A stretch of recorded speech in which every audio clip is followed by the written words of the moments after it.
You also say in the start of your book, you say something about that men shouldn't be too sensitive because then they need that masculine Absolutely. role. Oh yeah, yeah, yeah. But then I'm also thinking, because I also talk a lot about the spirituality in the relationship. I mean the surrender to love and things like that. I'm all into that. Okay. So And what then I'm thinking, because that has such a lot to do with emotion and also for the men. So how do we balance those two things? Okay. Here's how it looks. See, the word sensitivity. Okay, so when a man's making love to a woman, he's very soft to her, and sometimes he's stronger and harder, but basically he's hard and soft at the same time. Physically, he's hard, and his muscles are getting bigger, and his focus is intense. But then he softens it and softens it. You know, he goes slow, and he circles her breasts, and he circles her body, and stimulates. He's thinking about her pleasure. He's not just thinking about him. Those are all sensitive things. But the word sensitive can mean I'm sensitive to you, meaning I'm considerate of your needs. And oh, you hurt. Oh, I understand that hurt because I can feel hurt. So there's a sensitivity to others, but at the same time, I'm not going to get my feelings hurt by everything. That's the kind of sensitivity I tell men is not a good thing. You have to toughen up, but then be sensitive to others. And it's hard. I mean, it's easy to be this tough guy. Like younger women are always attracted to these really tough guys. And, it's called the bad boy. The bad boy gets the woman in the younger years, then later it changes. Because the girls realize that the bad boy doesn't care a thing about her. You know, he's tough. But what that does, it creates a sense of confidence in her that if she's not perfect or she says the wrong thing, it's not going to hurt his feelings. And the bad boy doesn't get at least acts like he doesn't get his feelings hurt about anything. Because women are like overly concerned with the needs of others.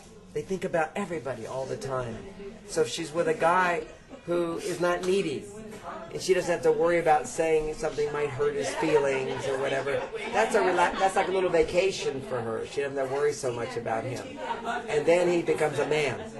And the man's also willing to do dangerous things. So if there's danger, like say there's a bear outside, the man's willing to go out and fight the bear or scare the bear off, and the woman gets the safety at home.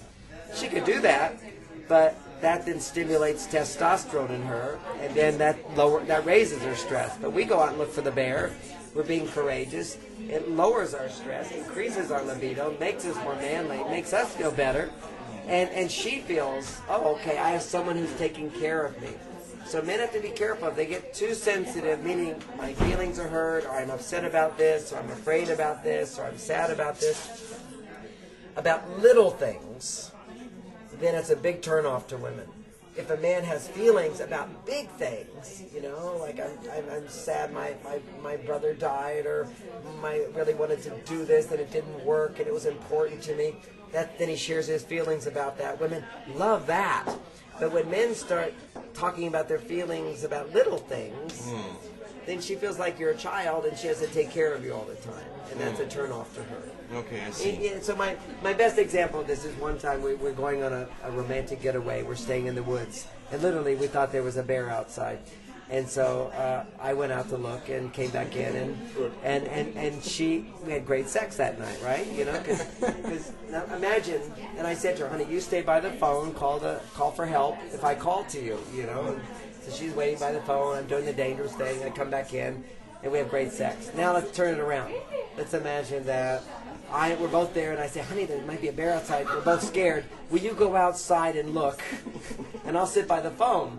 And then when she comes back in, she says, it was a raccoon, not a bear. And then she says, and I say, well, honey, I'm still kind of scared. Will you hold me? There's not going to be no sex, It's like a whole different evening. It's because there's a place for men to be the men and women to be the women. And there's a place where we can come together very similar to. I see that. Why I'm asking is because I see so many men also come to me and they have a longing. They don't want to admit it at first, but so many men also have a longing to sometimes be small. Oh, I understand that.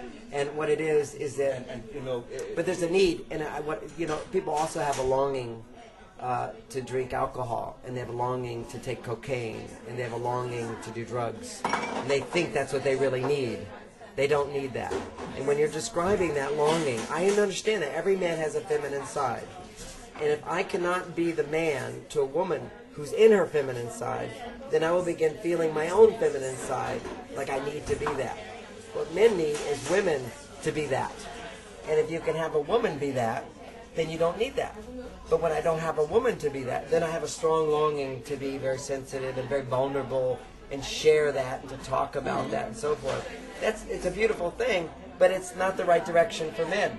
It's more beautiful if you have a woman who's feeling that way and she's coming to you, the man, and sharing those things to you. Your own female side is nourished, but your male side is nourished at the same time. If you go to your female, a woman will come and help you. That feels good to her, feels good to you. But her female side isn't being nourished.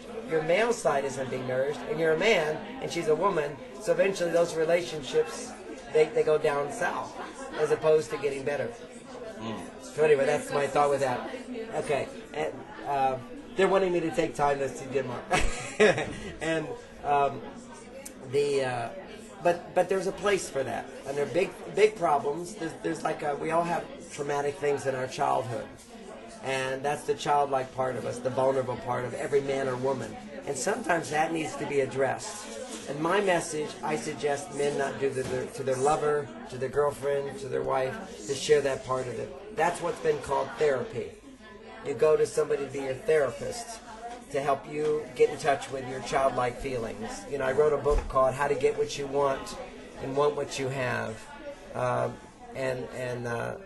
That book has like 50 techniques in there for both men and women to deal with the vulnerable, childlike part of us. But when men bring that into their marriage, it feels good, but the sex life goes down. Because what men don't understand is that the more you become vulnerable to a woman, the more she feels like your mother.